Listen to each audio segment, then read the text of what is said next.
દેશ સહિત ગુજરાતમાં ગઈકાલે મોડી રાત્રે પેટ્રોલ અને ડીઝલના ભાવમાં આકરો વધારો કરવામાં આવતા સામાન્ય જનતા પર મોંઘવારીનો વધુ એક બોજ પડ્યો છે। પેટ્રોલમાં પ્રતિ લિટર ₹2.99નો વધારો કરતા નવો ભાવ 97.50 થયો છે, જ્યારે ડીઝલમાં 3.09નો વધારો થતાં 93.29 પર પહોંચ્યો છે। સામાન્ય રીતે ઈંધણના ભાવમાં ફેરફાર રાત્રે 12 વાગે થતો હોય છે, પરંતુ આ વખતે પ્રથમવાર રાત્રે 3 વાગે પંપ સંચાલકોને સૂચના આપીને તાત્કાલિક અસરથી નવા ભાવ લાગુ કરી દેતા ગ્રાહકોમાં આશ્ચર્ય અને આક્રોશ જોવા મળ્યો। અચાનક જ અમલી બનેલા આ વધારાના કારણે વહેલી સવારે પંપ પર પહોંચેલા વાહન ચાલકોને આર્થિક ફટકો પડ્યો હતો। પેટ્રોલ પુરાવાના આવેલા વાહન ચાલકોમાં ભારે રોષ જોવા મળ્યો।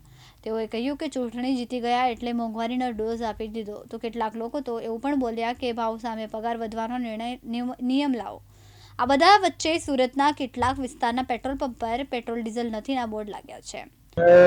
સુરતમાં હું છેલ્લા 15 વર્ષથી રહું છું। આની જેવી પોઝિશન કોરોના ટાઈમ કરતા અત્યારે હાલત બહુ ખરાબ થઈ ગઈ છે માણસોની। અત્યારે તો પેટ્રોલનો વધારો ચૂંટણી પહેલા કેમ વધારો ન કર્યો ભાઈ, અને અત્યારે કેમ વધારો કર્યો? ચૂંટણી પતી ગઈ એટલે જરૂર પૂરી થઈ ગઈ। એના માટે આ બહુ મોટી મુશ્કેલીની વાત છે। 3-4 રૂપિયા જેમ પેલા ભાઈએ વાત કરી પ્રમાણે 3-4 રૂપિયા વધારો તો બહુ મોટી જ વાત છે, પણ હવે આમને જો આવ્યું ને તો ગામડે જવાનો વારો લગભગ બધાનો આવી જાય। ભાડેથી રહી છે, 14 થી 15 હજાર રૂપિયા મહિનાની કમાણી હોય, એમાં 6-7 હજાર રૂપિયા ભાડું, છોકરા ભણે, છોકરાની ફી, આ બધો ખર્ચો હવે કોઈ દિવસ લાગતો નથી પાછું ફરી સુરત આવવું છે। હું ટેક્સટાઇલમાં કામ કરું છું, 4 મહિના 5 મહિના ટેક્સટાઇલ એકદમ આવ ડાઉન જ છે।